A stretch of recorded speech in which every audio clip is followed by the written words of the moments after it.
Subscribe చేసేటప్పుడు పక్కనే ఉన్న గంట సింబల్ నొక్కి యాక్టివేట్ చేసుకోండి. ఆల్రెడీ సబ్స్క్రైబ్ చేసుకున్న వారు కూడా దయచేసి బెల్ బటన్ నొక్కి యాక్టివేట్ చేసుకోండి. మరో 2 ఏళ్లలో సాధారణ ఎన్నికలు సమీపిస్తున్న తరుణంలో ఏపీలో అనేక పరిణామాలు చోటు చేసుకుంటున్నాయి. ఈ నేపథ్యంలో బీజేపీ జాతీయ అధ్యక్షుడు అమిత్ షా తెలంగాణ టూర్లో తెలుగు రాష్ట్రాల్లో బీజేపీ భవిష్యత్ కార్యాచరణపై చేసిన వ్యాఖ్యలు ఏపీ సీఎం చంద్రబాబు నాయుడుకు పెద్ద ఊరటగానే చెప్పాలి. అమిత్ షా మాట్లాడినట్లుగా 2 రకాల వార్తలు రిపోర్ట్ అవుతున్నాయి. ఒక వార్త ప్రకారం వచ్చే సాధారణ ఎన్నికల వరకు టీడీపీతో పొత్తుకు డోకా లేదనేది ఆ వార్త సారాంశం. ఇక రెండో వార్త విషయానికి వస్తే రాష్ట్రపతి ఎన్నికల తర్వాత దక్షిణాదిలో చాలా పరిణామాలు చోటు చేసుకోబోతున్నాయనేది రెండో వార్త. ప్రస్తుతం మనం మొదటి వార్తను ప్రామాణికంగా పరిగణిస్తే ఏపీ సీఎం చంద్రబాబు కూడా కోరుకుంటోంది కూడా అదేనని భావించక తప్పదు. కనీసం వచ్చే ఎన్నికల వరకు పొత్తు కొనసాగితే తనపై వస్తున్న విమర్శలు, అవినీతి కుంభకోణాల ఆరోపణలు, లోకేష్ పై వస్తున్న అవినీతి ఆరోపణలపై కేంద్రం విచారణకు ముందుకెళ్లకుండా ఏదో రకంగా మేనేజ్ చేసుకోవచ్చు అనే ఆశతో చంద్రబాబు ఉన్నారు.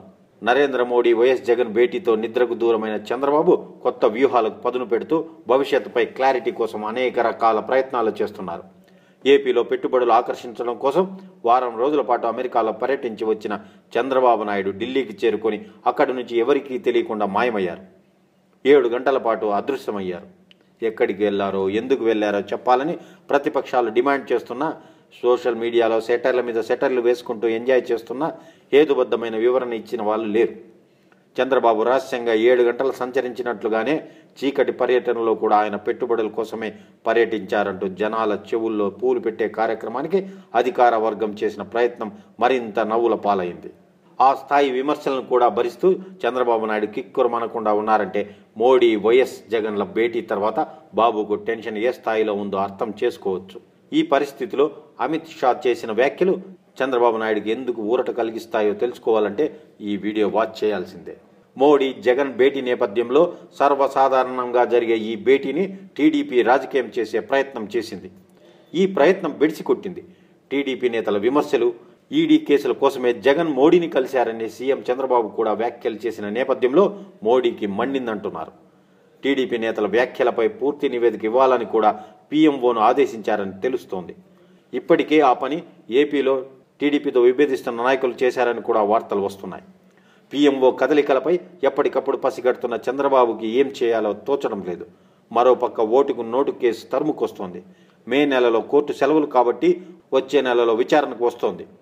ఇటువంటి తరుణంలో మోడీ చంద్రబాబుకు అపాయింట్మెంట్ ఇవ్వకుండా వైఎస్ జగన్కు ఇవ్వడంతో టీడీపీ నేతల అనుమానాలకి పగ్గాలు లేకుండా పోతున్నాయి. ఏ సమస్య వచ్చినా ఆదుకుంటాడని భావిస్తున్న వెంకయ్యనాయుడు కూడా నిస్సహాయ స్థితిలోనే ఉన్నారని తెలుస్తోంది. ఈ పరిణామాల నేపథ్యంలో చంద్రబాబు కొంత టెన్షన్ పడుతున్నారని తెలుస్తోంది. ఇటువంటి తరుణంలో వెంకయ్యనాయుడు కూడా రిలీఫ్ ఇవ్వని నేపథ్యంలో తెలంగాణ టూర్లో ఉన్న అమిత్ షా కొంత ఊరటనిచ్చారు. వచ్చే ఎన్నికల వరకు పొత్తు కొనసాగుతుందని ప్రకటించారు.